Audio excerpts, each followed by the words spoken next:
Before you do anything else right now, grab something to write with. A pen, a notes app, or even your hand. In the next few minutes, you are going to answer 10 questions about how you handle the everyday frictions of life. By the end, your total score will group these reactions into a specific profile. Keep track of your points as we go. Write them down and add them up. Your final, cumulative score is the only number that matters. This is a chance to look at the patterns in your behavior, the impulses that dictate how you move through the world when you aren't overthinking it. We'll start with the outside world. These first 4 questions focus on how you navigate social expectations and other people. Use this scoring ledger to track your reactions. Question 1. It is Friday night. You have no plans and nobody has called. What is your honest first feeling? If you feel quiet relief, give yourself 4 points. 3 points for mild anxiety, 2 points for a sense of loneliness, and 1 point if you feel immediate excitement. Question 2. Someone you care about says something that hurts you.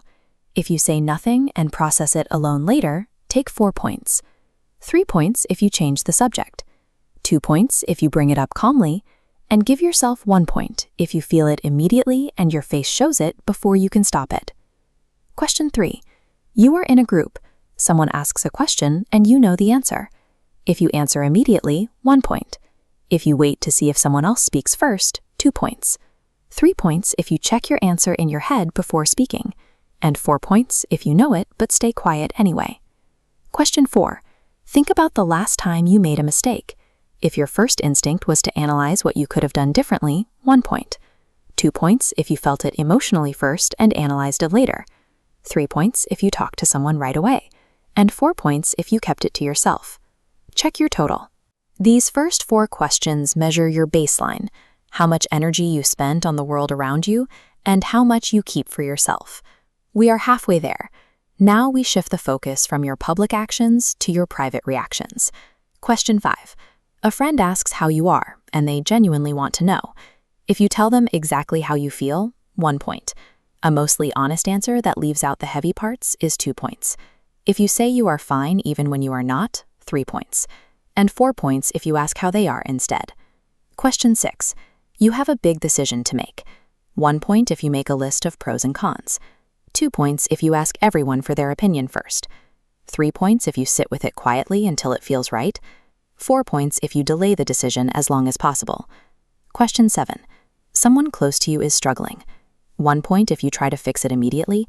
2 points if you listen without offering solutions. 3 points if you feel their pain almost as deeply as your own. 4 points if you simply show up and stay quiet. These questions look past how you want to be seen. They show how you prioritize your own needs and responses when the stakes are high. We have reached the final phase. These last 3 questions are the most personal. Question 8. Consider your relationship with the past. If you have made peace with it and rarely think about it, 1 point. If you think about it occasionally, 2 points. 3 points if certain memories still visit you often, and 4 points if your past feels like something you carry everywhere. Question 9. How do you handle silence? Comfortable for hours? 4 points. Prefer background noise? 3 points. Slightly uncomfortable? 2 points. Actively avoid it? 1 point. Question 10. What do you actually want from life? 4 points for peace, a quiet, undramatic life. 3 points for deep connection with others. 2 points for a sense of purpose. 1 point for the freedom to live on your own terms. Tally your points now. This total sum determines which of the 4 profiles matches your pattern of responses. If your score is between 10 and 19, you're the open flame. You move with high energy and presence. You feel things immediately and bring people together. But there is a fear that if you slow down, something difficult will catch up with you. Your gift is your aliveness. Your growth comes from learning that being still is not a threat. Scores between 20 and 27 describe the steady bridge. You are the person others come to. You listen and hold things together, but you often do it while carrying a significant amount of the emotional weight yourself. Your gift is your depth. Your growth lies in letting someone else carry the load for once. If you scored between 28 and 34, you are the deep river. You process life primarily through internal reflection. You observe more than you speak, and you hold a vast amount of detail inside your own thoughts. Sometimes it feels safer to think about life than to actually live it.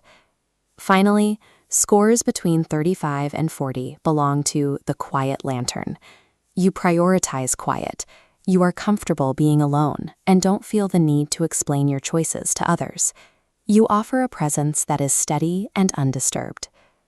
The final score highlights where you sit on the spectrum between external action and internal reflection. No specific score is better than another. Every profile has its own balance of strengths and areas for growth. The fact that you took 8 minutes to look at these patterns says more about you than the actual number does. Put your result in the comments. Let me know if the profile matches how you see yourself, or if it caught you by surprise. Share this with someone you're curious about and see what they find. Thank you for being here at Soulecho Originals. Subscribe to keep looking deeper. I'll see you in the next one.